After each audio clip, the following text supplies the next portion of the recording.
Spirit was in dire straits long before the war with Iran. Multiple times they had filed for bankruptcy. Their model wasn't working. They couldn't get to fiscal health.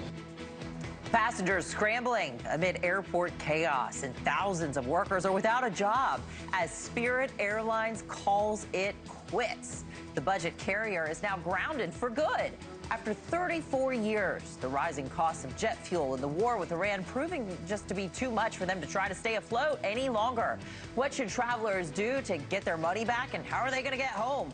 Plus, economic warfare. President Trump now warning shipping companies that they could face sanctions if they pay Iran to pass through the Strait of Hormuz safely. As for the quest to reach a deal, the commander-in-chief is rejecting Tehran's latest offer. Trump is sticking by his own demands. I'm dealing with some quite brutal people right now in the lovely country of Iran. They are very brutal, and I will tell you, we're doing very well. You cannot give Iran a nuclear weapon. Plus, thousands of American troops are pulling out of Germany after Chancellor Merz said the United States is being, quote, humiliated by Iranian leadership. What the withdrawal means for our relationship with allies down the track. Well, good afternoon to you. I'm Anna Koyman. It's Saturday, the 2nd of May, 3 o'clock on the East Coast, and this is News Nation Live. We're following major travel disruptions after Spirit Airlines suddenly stopped operations, leaving thousands stranded and scrambling for flights. Transportation Secretary Sean Duffy says other airlines are stepping in to help. I would recommend that if you have a ticket with Spirit, that you actually try to book with these airlines as soon as possible. These offers are not going to be open forever. Yeah, it would be first come, first served, too. So JetBlue is now offering these $99 rescue fares, they're calling them, for stranded passengers. And other major airlines, too, from the U.S., like from Delta, United, they're also temporarily capping prices, and they're offering some relief to try to help the situation there. Joining us now to talk more is travel expert and trusted Travel Girl founder, Valerie Joy Wilson. Valerie, welcome back to the show. Why is this happening now? Can you break it all down for us, how we got here?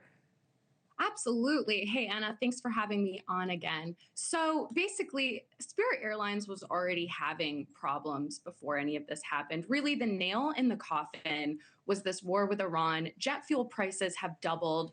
Of course, everybody has seen the cost of their flights going up. And really, Spirit's model was always those discounted rates.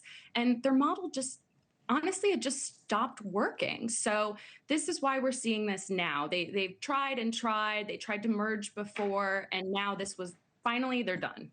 So what does this do for other airlines? Should we be concerned that other airlines may be facing similar situations? How does that impact our summer travel? Yeah, it definitely, okay, it's going to impact this is a twofold question. It's going to impact consumers, but it's not going to impact other airlines. You don't need to be as concerned, because you look at airlines like American Airlines, the big three, United, Delta.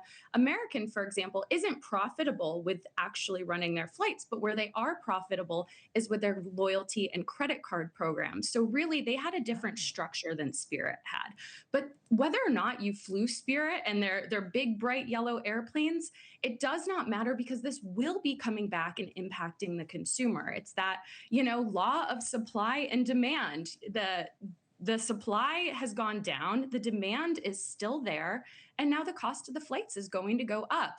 But like we said, like you just mentioned, we've got this temporary order for a couple of these airlines. JetBlue has 72 hours they're giving customers of Spirit Airlines, Southwest 72 hours, Delta 5 days, United 2 weeks, and American Airlines has a dedicated rescue page. So this is where this is going to want to be your first stop, or second stop if you're a points hoarder like I am. That's going to be the best way for you to get home. Those are great to have in your account for emergencies such as this. So that's going to be a great way for you to be able to get home if you're stranded right now.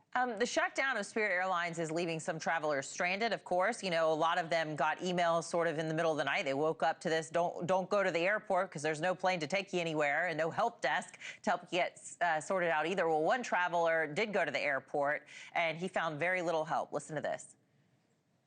I've been here since 3 o'clock in the morning, thinking I'm going to be early on time. Early bird get the first worm. I go there, it's like a ghost town over there. No customer service, nobody to help me do nothing. Now I'm running around the airport like a chicken with no head. Lucky I found somebody in different airlines. Yeah, and he'll remember that airline forever, probably, whichever airline it was that's going to save him here. Poor guy, though. How is this going to be impacting travelers at the airports? Spell that out for us a bit more. Yeah. So first of all, if you don't have a flight booked and you were booked on Spirit, do not show up at the airport until you have your flight booked, because they are not going to be able to help you. Everything is completely shut down. In fact, their own staff are stranded all over the country too, they have the flight attendants and the pilots that are trying to get a jump seat on some of these other airlines to go home themselves. But what you should do is, if you booked through Spirit, they have already stated that they are automatically going to do a refund. Now, if you've booked on their points, or you had a credit with them, that's going to be a little bit more difficult. That will be something that's going to have to go to bankruptcy court. And so I wouldn't expect to see that anytime soon. But if you need to get home right now, what you need to be doing is calling those other airlines and booking. And if you need your refund and you didn't book with Spirit, you need to call whoever you booked with, whether that's Expedia, your own travel advisor, because Spirit will not be able to help you if you booked with a third party. Oh my gosh, these travelers are going to be mad. I'm so sorry. I used to book through those secondary. Oh my gosh, and the whole, you stay on hold sometimes for so long. And that's the other thing I wanted to jump in. Make sure that if you booked with a credit card, which is how you should be booking your flight, you want to go ahead and do that chargeback, because you are protected by federal credit rules. So that's the number one thing that you're going to want to do, is make sure that you go do that chargeback so you're covered no matter what happens. See, that's why we brought you on. That's a great tip there. We have seen airlines continue to raise prices this year, not just on the tickets, the actual tickets, but baggage and things like that too. Are these low budget airlines, are they going to become a thing of the past? Oh, well, I don't think that low budget airlines are going to be a thing of the past. We still have Frontier. We still have Allegiant.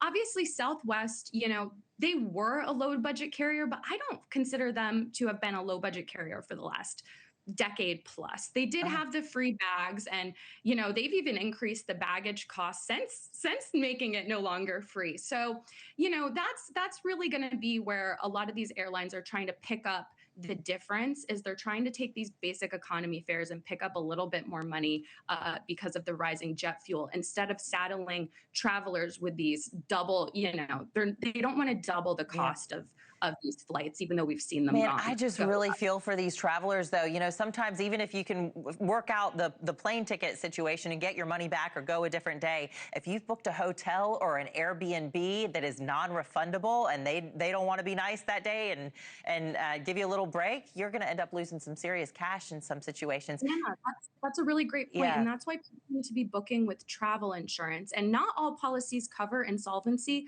but if you are a traveler that is stuck right now, check your travel insurance policy, because you might be covered. Valerie, thanks for joining us. We'll have you back again sometime soon. Thanks. Thanks so much, Anna. Yeah.